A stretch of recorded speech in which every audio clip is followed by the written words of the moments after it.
Two people invest $150,000 in the exact same dividend portfolio. Same fund, same 6% yield, same brokerage account. One of them immediately starts collecting $750 a month in dividend income. The other makes one structural decision at the beginning, and 5 years later, they're collecting $1,500 a month from the same original $150,000. Not because they invested more, because of how they set it up. That gap is what this video is about. If you're in your 40s or 50s and you're serious about building a dividend income stream, you've probably had this thought. People making real money from dividends started in their 20s. I missed the best window. I want to show you exactly why that thinking is wrong, and more importantly, replace it with a specific system built for someone who needs meaningful results in 10 years, not 30. Real ETF names, real yields, 2026 numbers, no hypothetical portfolios that only work in spreadsheets. Here's what we're covering. First, the one reinvestment decision that explains the two outcomes I just described. Second, the exact asset categories that generate the most income per dollar in 2026, including specific funds with current yields you can verify right now. And third, a simple formula to calculate your personal dividend target so you know exactly what number you need and how long it actually takes. Let's get into it. The most common mistake. Most people who discover dividend investing in their 40s or 50s make the same error within the first few weeks. They see a stock or fund paying 10, 11, 12%, and they think, this is the shortcut. I'll load up on high yield and make up for lost time. The logic makes sense on the surface. Higher yield means faster income. Simple math. Here's what actually happens. A lot of those ultra-high yield stocks are paying out more than they earn. That's called an unsustainable payout ratio. When the company eventually cuts the dividend, and many of them do, you lose the income and your share price drops at the same time. You took a double hit on a bet you couldn't afford to lose. But the solution isn't to swing to the other extreme either. Buying 1.5% yielders and waiting 25 years for the compounding to build up is a strategy designed for 25-year-olds. If you're 47 or 53, that timeline doesn't work. What you actually want is what I call the yield growth sweet spot. Here's how it works. Instead of chasing unstable 12% yields, you target assets yielding somewhere between 4 and 8% today with a track record of growing their dividends consistently in the range of 5 to 10% per year for the best individual stocks and 4 to 6% annually for diversified ETFs. That combination does something that plays out beautifully over a 10-year window. Here's a concrete example. You invest in a fund yielding 6% today. The underlying dividend grows at 7% per year. In 10 years, your yield on your original investment isn't 6% anymore. It's nearly 12%. You've built a high-yield position without ever touching a single risky stock. That's called yield on cost, and it's the mechanism behind nearly every successful late-start dividend portfolio. The key insight, when you're 25, you can buy 2% growers and wait 30 decades. When you're in your 40s or 50s, you need income and growth at the same time. The sweet spot gives you both. That's not a compromise, it's actually the smarter design for your specific timeline. The reinvestment decision. Now let's talk about that structural decision that creates the $750 a month outcome versus the $1,500 a month outcome. You've probably heard of DRIP, a dividend reinvestment plan. Most brokerages let you turn it on with a single click, but DRIP isn't just a button. It's a phase-based strategy, and the phase you're in determines almost everything about where you end up. Here's the framework. When you're still working and don't need the dividend income yet, you reinvest every single dollar of dividends back into purchasing more shares. Every quarter, your dividend payment buys more shares. Those additional shares pay more dividends. Those dividends buy more shares. It's a compounding loop. The key move for a late starter is to set a specific activation date, maybe 3 to 5 years from now, or when you reach a target portfolio value, and then flip the switch from reinvestment to cash income at that point. I call this the accumulate then activate approach. Here's why the math on this matters so much. Take that $150,000 invested at 6% yield. That's $9,000 a year, $750 a month in dividends. If you take that $750 in cash from day one, 10 years later, you still have roughly $150,000 invested, and you're still collecting $750 a month. The income never grew because the principal never grew. Now reinvest that same $750 every month instead, with the portfolio growing at 7% annually on a total return basis, which is a reasonable, well-supported historical assumption for a balanced income portfolio. You're looking at a portfolio closer to $280,000 to $300,000 after 10 years. Now when you flip the switch to income, you're not collecting $750 a month, you're collecting close to $1,500 a month from that same original $150,000. That's the power of even a compressed reinvestment window. You don't need 30 years of drip, you need 5 to 10 years of discipline. And even 3 years makes a real difference. The question isn't whether to reinvest, it's how long you can afford to keep it running before you need the income. That's your personal calculation to make.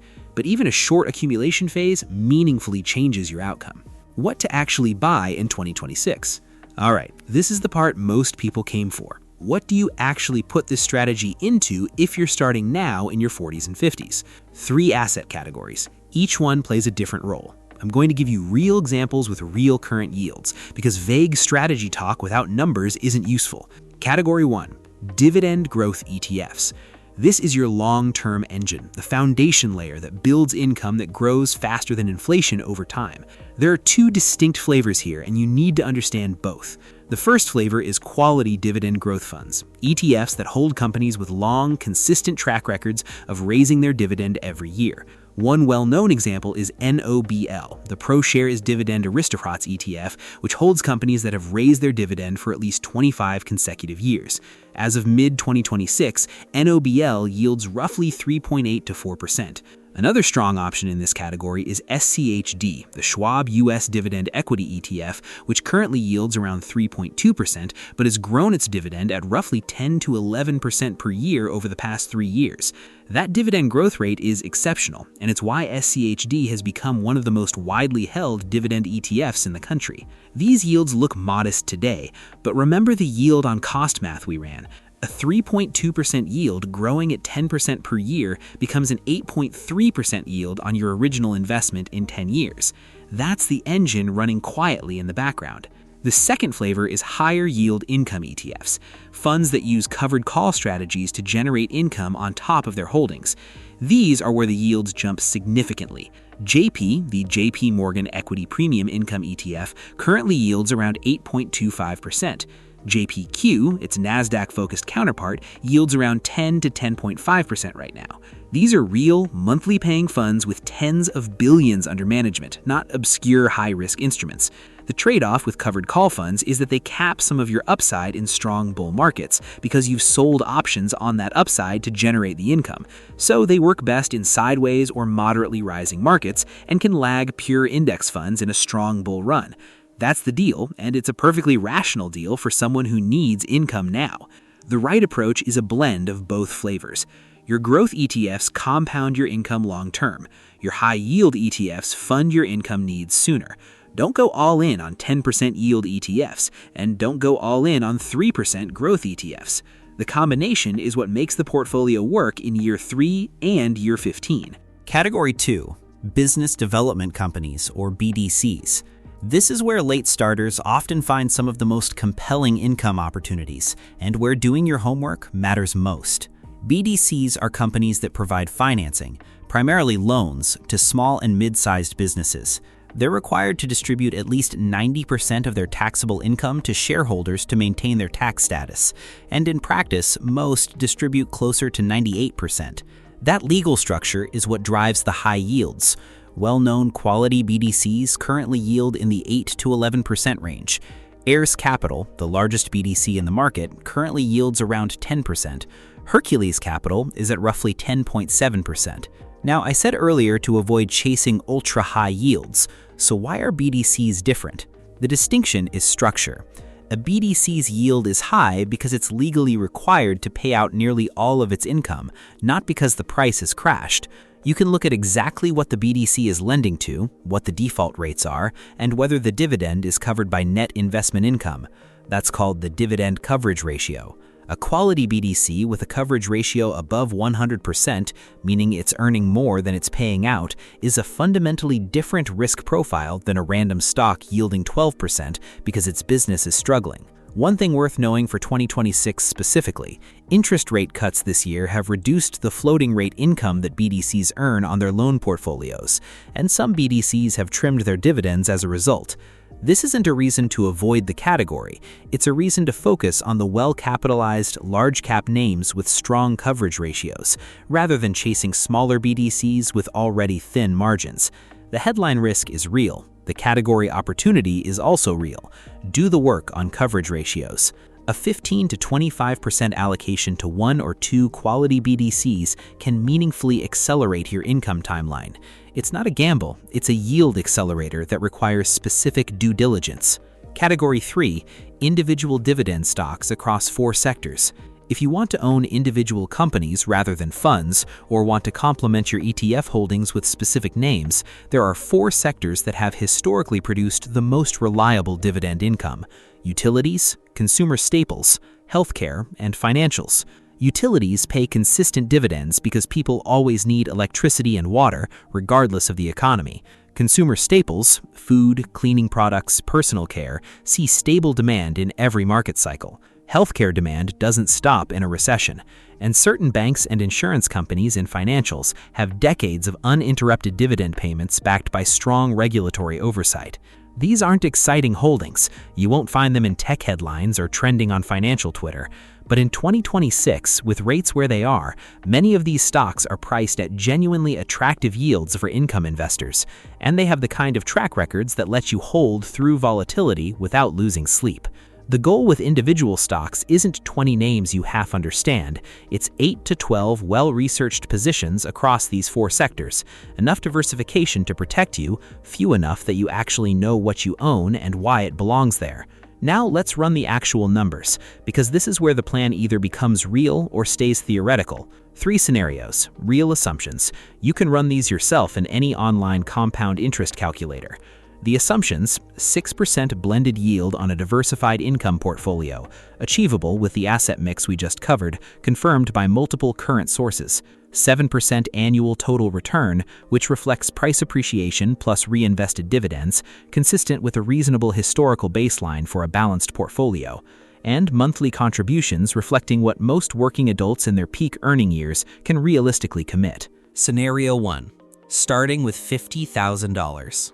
At 6% yield, that's $3,000 a year, $250 a month in dividends. Not retirement money yet. But watch what happens when you reinvest all dividends and add $500 a month from your income at 7% annual growth for 10 years. You're looking at a portfolio in the range of $175,000 to $190,000. At 6% yield, that's around $900 a month in dividend income. That's not full retirement, but it's a car payment, a utility bill, and a grocery budget every single month without touching the principal. That's a permanent change to your monthly cash flow. Scenario 2. Starting with $150,000. Reinvest dividends, add $1,000 a month, 7% annual total return, 10 years. Portfolio lands in the $450,000 to $480,000 range. At 6% yield, $27,000 to $29,000 a year, over $2,300 a month in dividend income. Combined with Social Security or any part-time income, that is a genuinely livable retirement supplement for most people. In lower cost of living areas, it can be the whole picture. Scenario 3. Starting with $300,000. Same inputs. 10 years. Portfolio range of $800,000 to $850,000. At 6% yield, $48,000 to $51,000 a year. That's $4,000 a month in dividends. For a lot of people watching this, that's retirement. Full stop. Here's what I want you to take from all 3 scenarios. None of these numbers depend on magic. A 6% blended yield is achievable today with the asset mix we covered. This is confirmed by current market data, not hopeful projections. A 7% annual total return is a reasonable planning assumption, not an aggressive one, and the monthly contribution figures represent what working adults in their peak earning years can realistically commit. The math works for late starters. The variables are your number, your timeline, and your monthly contribution. That's it. Your Dividend Freedom Number. Before we close, I want to give you one specific tool. Because strategy without a personal target is just entertainment. Here's how to calculate what I call your Dividend Freedom Number. It's a 2-second calculation. Take your target monthly income in retirement, whatever you need to cover your life, and multiply by 200. That's your portfolio target. If you need $3,000 a month, your number is $600,000. That's because $600,000 at 6% yield produces $36,000 a year, exactly $3,000 a month. If you'd be comfortable with $2,000 a month as a supplement to Social Security or a pension, your number is $400,000. If you're targeting $4,500 a month, enough to replace a full salary in most parts of the country, your number is $900,000. Why does this matter? Because the difference between people who actually build dividend income and people who spend years watching videos about it is this. One group has a specific number they're building toward. The other group has a feeling. Write your number down right now. Then take any compound interest calculator, plug in your starting balance, your monthly contribution, and 7% annual growth, and see exactly how long it takes to reach your target. You'll have a roadmap in under 5 minutes. Let me bring this home. The dividend growth sweet spot, targeting 4 to 8% yield with consistent dividend growth, is the right framework for late starters. Not ultra-high yield that collapses, not low-yield growth stocks that take 30 years. The combination that gives you income now and more income later. The accumulate then activate drip approach compresses your timeline dramatically. 5 years of full reinvestment can double your eventual monthly income from the same starting portfolio. Even 3 years makes a real difference. The asset mix matters. Dividend growth ETFs like SCHD and NOBL as your long-term income engine, higher yield covered call ETFs like JEPI and JEPQ as your income accelerators, quality BDCs as your yield boosters with appropriate due diligence on coverage ratios, and core sector stocks as your stable foundation. And your Dividend Freedom Number, monthly income goal times 200, is the single most useful calculation you can do today. Here's the last thing I want you to walk away with. Starting in your 40s or 50s is not a disadvantage with a positive spin on it. It's genuinely a different set of advantages. You have real income to deploy right now. You have clarity about what you actually want your life to look like. And you have urgency, which is something most 25-year-olds simply don't have and which gets things done. The strategy designed for a 30-year runway is a different strategy than the one optimized for 10 years. You know the 10-year version. Drop a comment below. What's your current situation? Just getting started, already have a portfolio you're trying to optimize, or still figuring out whether income or growth makes more sense right now? I read every single one, and future videos are built around what you're actually dealing with. The more specific you are, the more useful it is. If this video gave you a clearer picture, subscribe. I cover these strategies every week. Specific, updated, built on real numbers. There's also a video I made specifically for the best income-focused ETFs right now. It goes much deeper on the names we covered today. I'll link it at the end.